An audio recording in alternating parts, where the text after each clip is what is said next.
네, 안녕하세요. 이변은 이따의 이동현 변호사입니다. 오늘은 사이버 학교 폭력 피해를 받았다면 어떻게 대응해야 되는지에 대해서 한번 알아보도록 하겠습니다. 제가 이제 오늘의 주제를 선택하게 된 이유는 이 사이버 학교 폭력 피해를 받았다면서 연락이 오시는 분들이 되게 굉장히 많은데, 그거에 대해서 간략하게나마 답변을 드리고자 어떻게 대응해야 되는지 그리고 뭘 준비해야 되는지 이런 거에 대해서 말씀을 드리고자 오늘의 주제를 선택해 보았습니다. 우선 들어가기 앞서 학교 폭력, 그 다음에 사이버 학교 폭력이 뭔지 한번 보도록 하겠습니다. 우선 학교 폭력은 학교 내외에서 학생을 대상으로 발생한 상해, 폭행, 감금, 협박, 약취유인, 명예훼손, 모욕, 공갈, 강요, 강제적 침부름 및 성폭력, 따돌림, 사이버 따돌림, 정보통신망을 이용한 음란폭력 정보 등에 의하여 피해 학생에게 신체, 정신 또는 재산상 피해를 수반하는 행위를 말합니다. 그리고 사이버 학교 폭력을 보게 되면 사이버 학교 폭력은 명확하게 규정되어 있진 않습니다. 그래서 그 학교 폭력 예방 및 대책에 관한 법률에는 이 사이버 학교 폭력에 대해서 명확하게 규정되어 있지 않으나 뭐 이렇게 규정된 게 있습니다. 인터넷, 전화 등 정보통신 기기를 이용하여 학생들이 특정 학생들을 대상으로 지속적, 반복적으로 심리적 공격을 가하거나 특정 학생과 관련된 개인정보 또는 허위사실을 유포하여 상대방이 고통을 느끼도록 하는 이제 모든 행위를 사이버 따돌림으로 이렇게 규정하고 있습니다. 그래서 요 사이버 학교 폭력에 대한 명확한 규정은 없지만 이 사이버 따돌림 규정이 있고, 그 다음에 학교 폭력 규정 없다고 하더라도 사이버 학교 폭력 당연히 여기 학교 폭력이 다 포함됩니다. 그리고 보통은 다 여기 사이버 따돌림에 포함된다고 보시면 됩니다. 그러면 이제 한번 보도록 하겠습니다. 오늘의 주제, 사이버 학교 폭력 피해를 받았다면 한번 보도록 하겠습니다. 사이버 학교 폭력 피해를 받았다면 요 세 가지 한번 보도록 하겠습니다. 우선 가해 학생으로부터 받은 메시지 내용이 있으면 메시지 내용, 그 다음에 가해 학생이 SNS 등에 게시한 글이 있으면 게시한 글, 그 다음에 가해 학생이 단톡방에 올린 글이 있으면 그 올린 글, 이런 걸 다 캡처를 해주셔야 됩니다. 그리고 이 가해 학생의 행위로 인해서 정신과 진료를 받고 있다는 거, 이거를 입증해야 되기 때문에 정신과 진료 내역서, 당연히 심적으로 고통을 받았으면 이렇게 정신과 방문하는 게 좋죠. 그 다음에 심리상담센터 상담 내역서, 요 상담 내역, 요런 이제 객관적인 자료를 확보한 뒤 이를 바탕으로 가해 학생이 인터넷을 통해 피해 학생에게 지속적, 반복적 심리적 공격을 가하거나 피해 학생의 개인정보 또는 피해 학생에 대한 허위 사실을 유포하여 피해 학생에게 정신적 고통을 주었다는 점에서 법률적인 관점에서 적극적으로 주장해야 됩니다. 이 법률적인 관점에서 주장을 할 때 학교 폭력의 심각성, 지속성, 고의성은 높고 반성 정도, 하위 정도는 낮다는 점, 요거 잘 어필해야 되는 부분입니다. 그래야지 이제 가해 학생에 대해서 원하는 조치를 내리게 할 수 있는 부분입니다. 학교폭력대책심의위원회에서.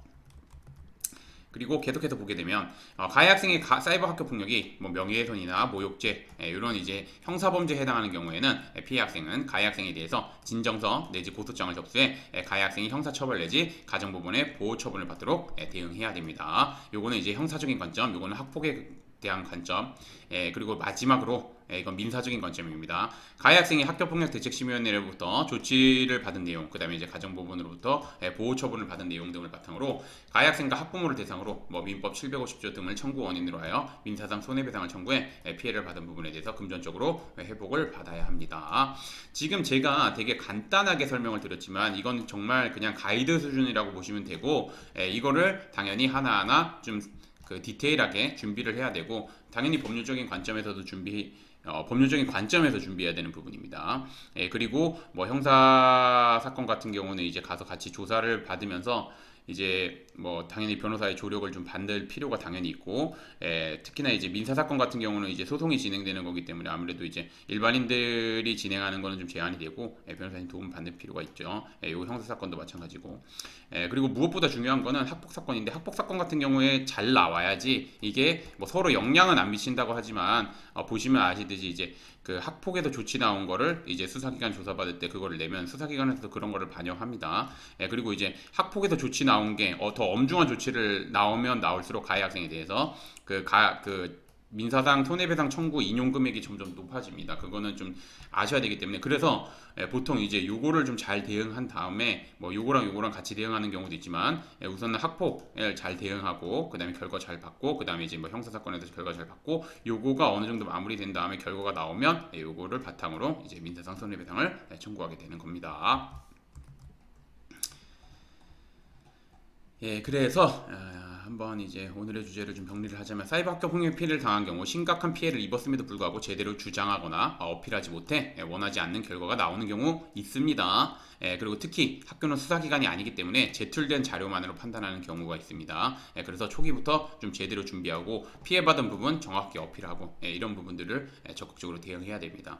그래서 뭐 제가 좀 말씀드리고자 하면 요즘 같은 경우는 이제 피해를 당한 경우에도 이제 변호사님 도움을 좀 많이 받으시는데, 왜냐면 지금 제가 좀 전에 말씀드린 것처럼 학교는 수사기관이 아니기 때문에 좀 그 자료 수집이나 이런 데 좀 제한이 많이 됩니다. 그렇기 때문에 변호사님과 같이 하나하나 준비하면서 자료도 하나하나 준비하고, 그 다음에 이제 그 가해 학생이 어떤 행위를 했는지 자료를 준비하고, 뭐 주변 학생들한테도 진술도 좀 들어보고, 그 다음에 이제 그 피해를 받은 부분이 있으면 이제 그거를 또 입증해야 되니까 뭐 정신과 진료나 아니면 심리상센터에서 진료를 받도록 이렇게 뭐 말씀을 드리고, 좀 상황이 심각하다면 뭐 그런 것도 이제 다 말씀을 드리는 부분이 있고, 그걸 하나하나 다 준비를 해야 됩니다. 그리고 그걸 이제 그런 자료들을 바탕으로 해가지고 법률적인 관점에서 좀 주장을 해야 되는 부분이기 때문에 변호사님 도움을 받을 필요가 있고, 그 다음에 변호사님 도움 받을 때 제가 누누이 말씀드립니다. 두 가지 꼭 확인하셔야 됩니다. 첫 번째, 대한변협에서 학교폭력 전문 변호사로 인정하고 있는지, 두 번째, 현재 학교폭력대책심의위원회 위원으로 활동하고 있는지, 이 두 가지 꼭 확인하셔서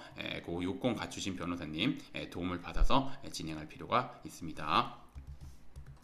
오늘의 주제는 여기까지 마치겠고, 저는 이변은 이따 이동현 변호사였습니다. 감사합니다.